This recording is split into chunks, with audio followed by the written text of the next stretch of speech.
ഞാൻ പിച്ച വെച്ച് തുടങ്ങിയിട്ടല്ലേ ഉള്ളൂ ഏട്ടാ. ഏട്ടൻ്റെ എത്ര ആകുമ്പോ ഞാൻ ഓസ്കാർ വാങ്ങിക്കും, ഓസ്കാർ.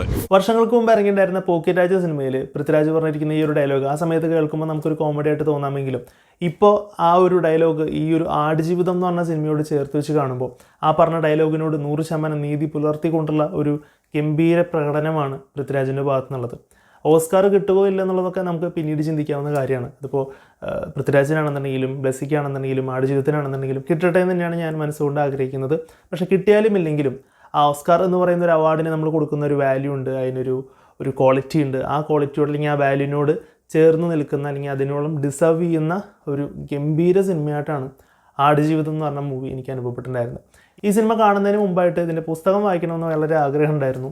അപ്പോൾ എൻ്റെ ഒരു സുഹൃത്ത് എനിക്ക് ഈ ഒരു പുസ്തകം വാങ്ങിച്ചു തന്നു. നീ ഇത് വായിച്ചിട്ട് നീ സിനിമ കാണുന്ന റിവ്യൂ ഒക്കെ ചെയ്യണതല്ലെന്ന്. പക്ഷേ എനിക്കൊരിക്കലും നേരെ ഒന്നും കിട്ടിയിട്ടുണ്ടായിരുന്നില്ല ഇത് വായിക്കാനൊന്നായിട്ട്. കുറച്ച് വായിച്ചു, പിന്നെ അവിടെ വെച്ചു എന്ന് മാത്രം.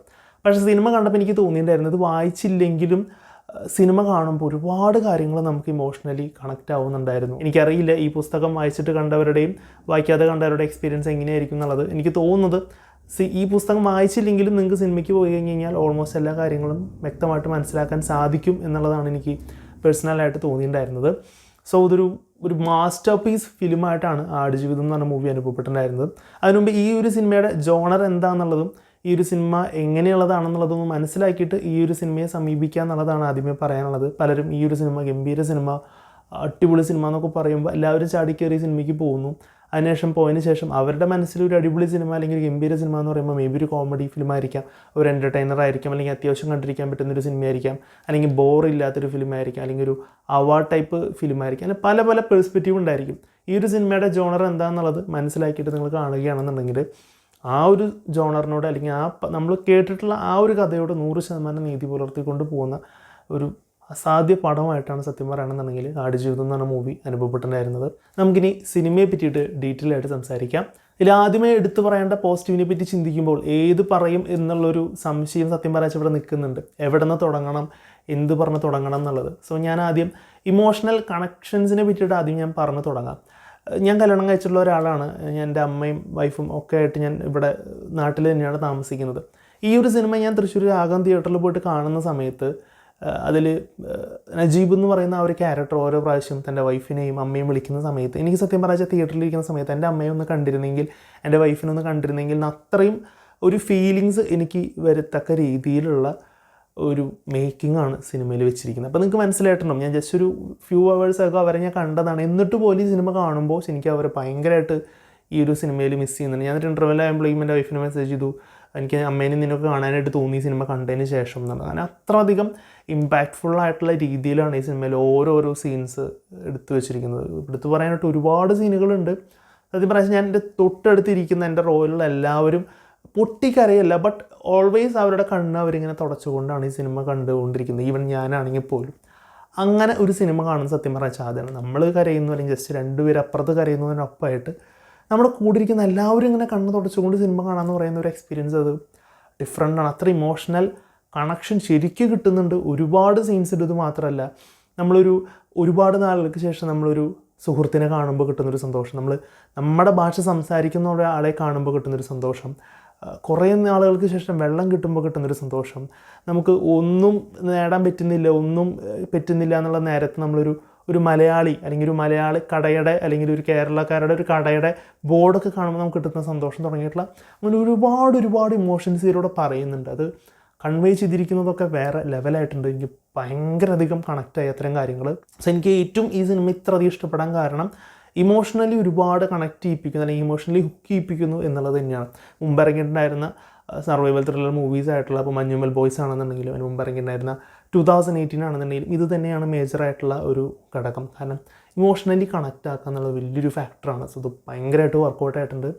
സോ ഇതിൽ വലിയൊരു പങ്ക് വഹിച്ചിട്ടുള്ളത് തീർച്ചയായിട്ടും ബ്ലെസ്സി എന്ന് പറഞ്ഞൊരു ഡയറക്ടറാണ്. കാരണം ഒരു 14 കൊല്ലത്തെ കാത്തിരിപ്പ് അല്ലെങ്കിൽ 14 കൊല്ലത്തെ ഹാർഡ് വർക്ക്, അദ്ദേഹത്തിൻ്റെ വിഷൻ, അദ്ദേഹത്തിൻ്റെ ഡ്രീം കാര്യങ്ങളൊക്കെയാണ് സിനിമയിൽ. അത് ശരിക്കും ഫുൾഫിൽ ചെയ്തിട്ടുണ്ട്. Hats off to director Blessy. കിട്ടില്ലനായിട്ടുണ്ട് ആ ഒരു മേക്കിംഗ് കാര്യങ്ങൾ, അദ്ദേഹം എടുത്തിരിക്കുന്ന എഫർട്ടുകൾ കാര്യങ്ങൾ ശരിക്കും സിനിമയിൽ നമ്മൾ കാണുന്നുണ്ട്. നമ്മൾ ആ സിനിമ കണ്ടതിന് ശേഷം each and every scene just ഒന്ന് നമ്മളെടുത്തൊന്ന് റിമൈൻഡ് ചെയ്ത് നോക്കുകയാണെന്നുണ്ടെങ്കിൽ അവരതെങ്ങനെ ഷൂട്ട് ചെയ്തു അല്ലെങ്കിൽ അതവരെങ്ങനെ അത് കാണിച്ചു എന്നുള്ളതിനൊക്കെ നമുക്ക് കുറേ കാര്യങ്ങൾക്ക് നമുക്ക് പരിമിതികൾ ഉണ്ടെന്നുണ്ടെങ്കിൽ പോലും പരിമിതികളുടെ അപ്പുറത്ത് നിന്ന് കുറേ കാര്യങ്ങൾ ചെയ്യാനായിട്ട് അവർ എഫേർട്ട് എടുത്തിട്ടുണ്ട്. പൃഥ്വിരാജിൻ്റെ ഇൻ്റർവ്യൂവിൽ കണ്ടു, ചില ദിവസങ്ങളിൽ ഷൂട്ടിംഗ് നടക്കുന്നില്ല, ലൈറ്റിംഗ് കറക്റ്റ് ആവുന്നില്ല, അല്ലെങ്കിൽ ഒരു ഒട്ടകത്തിൻ്റെ കണ്ണിലൂടെ പൃഥ്വിരാജിൻ്റെ ഒരു ഷോട്ട് എടുക്കുന്നതിന് വേണ്ടി എത്ര ദിവസം അവർ ചിലവഴിച്ച് തുടങ്ങിയിട്ടുള്ള എഫേർട്ടുകൾ കാര്യങ്ങളെ പറ്റിയിട്ടൊക്കെ പറയുന്നുണ്ട്. അതൊക്കെ ഗംഭീരമാണ്. സോ ബ്ലെസ്സി എന്ന് പറഞ്ഞ ഡയറക്ടറിൻ്റെ ഗംഭീര മേക്കിംഗ് കാണാൻ പറ്റും. 14 വർഷത്തെ കാത്തിരിപ്പ് വെറുതെ ആയില്ല. മലയാളികൾ പ്രതീക്ഷിച്ച തരത്തിലുള്ളൊരു ഗംഭീര സിനിമ തന്നെയാണെന്നുള്ളതിൽ യാതൊരു സംശയമില്ല എന്നുള്ളത് വീണ്ടും വീണ്ടും ഞാൻ ഉറച്ചു പറയുകയാണ്. കൂടെ എടുത്ത് പറയേണ്ട ഒരുപാട് പേരുകളും കൂടി ഞാൻ എടുത്ത് പറയണം, അത് പറഞ്ഞില്ലെങ്കിൽ വളരെ മോശമായി പോകും. ഇതിൻ്റെ ആർട്ട് ഡയറക്ടറായിട്ടുള്ള പ്രശാന്ത് മാധവ്, ഇതിൻ്റെ ആർട്ട് വർക്കുകൾ സെറ്റ് ചെയ്തിട്ടുള്ളതിൻ്റെ കാര്യത്തിനെ പറ്റിയിട്ട് നിങ്ങൾ സിനിമ തിയേറ്ററിൽ പോയിട്ട് എക്സ്പീരിയൻസ് ചെയ്യുമ്പോൾ ശരിക്കും നിങ്ങൾക്ക് മനസ്സിലാവും എന്താണെന്നുള്ള മാതിരി തന്നെ. എൻ്റെ കോസ്റ്റ്യൂം ഡിസൈൻ ചെയ്തിരിക്കുന്നത് സ്റ്റെഫി സേവിയറാണ്. ഇതിൽ നജീബിൻ്റെ ഓരോ കാലഘട്ടം കഴിയുമ്പോഴുള്ള അല്ലെങ്കിൽ ഓരോരോ പീരീഡ് കഴിയുമ്പോഴുള്ള കോസ്റ്റ്യൂംസിലുള്ള ചേഞ്ചുകൾ, അതിലുള്ള ഡീറ്റെയിലിങ് കാര്യങ്ങളൊക്കെ കൊടുത്തിരിക്കുന്നത്. അതുപോലെ തന്നെ മേക്കപ്പ് ചെയ്തിരിക്കുന്നത് രഞ്ജിത്ത് അമ്പാടി.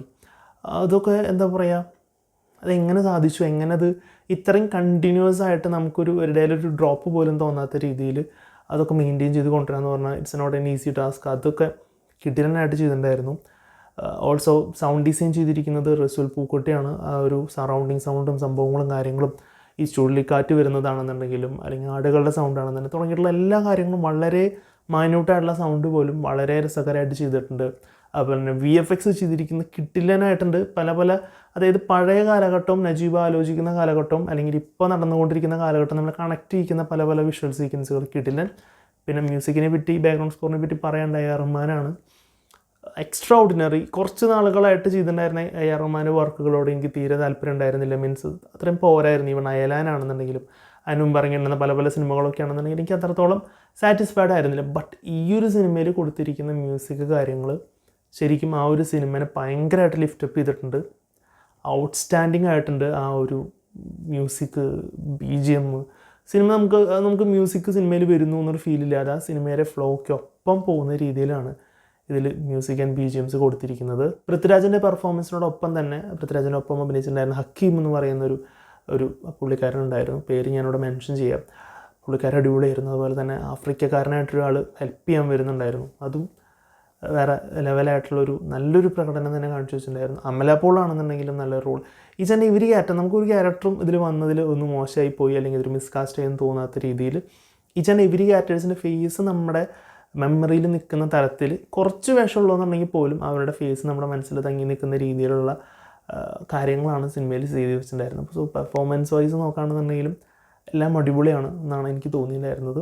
ഇനി നെഗറ്റീവ്സിനെ പറ്റി പറയുകയാണെന്നുണ്ടെങ്കിൽ ഇത്ര വലിയൊരു കാര്യമല്ല, ബട്ട് എനിക്ക് പേഴ്സണലി തോന്നിയ കാര്യമാണ്.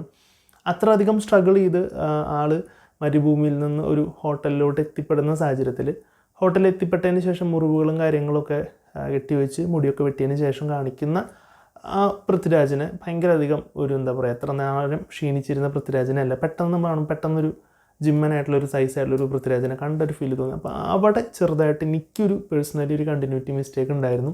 അതിനുശേഷം ഇവർ ഔട്ട് പാസ് എടുക്കാൻ പോകുന്ന സമയത്താണെന്നുണ്ടെങ്കിലും മേ ബി അത് കുറച്ച് മാസങ്ങൾക്ക് ശേഷമായിരിക്കാം ഔട്ട് പാസ് എടുക്കുന്നുണ്ടായിരിക്കാം. Okay, that's fine. ബട്ട് ആ ഹോട്ടലിൽ വന്ന് ജസ്റ്റ് മുറിവുകളും കാര്യങ്ങളൊക്കെ ഒന്ന് സെറ്റാക്കി മുടിയൊക്കെ വെട്ടതിന് ശേഷം കാണിക്കുന്ന നജീബ് എന്ന് പറയുന്ന ഒരു ക്യാരക്ടറിന് ഭയങ്കര ഒരു ചേഞ്ച് തോന്നിക്കുന്നുണ്ടായിരുന്നു. അത് മാത്രം എനിക്കൊരു പോരായ്മയായിട്ട് തോന്നി. പിന്നെ ഇതൊരു 14 ഇയേഴ്സിൻ്റെ ഇടയിൽ ഷൂട്ട് ചെയ്തിട്ടുള്ളൊരു ഫിലിമാണ്.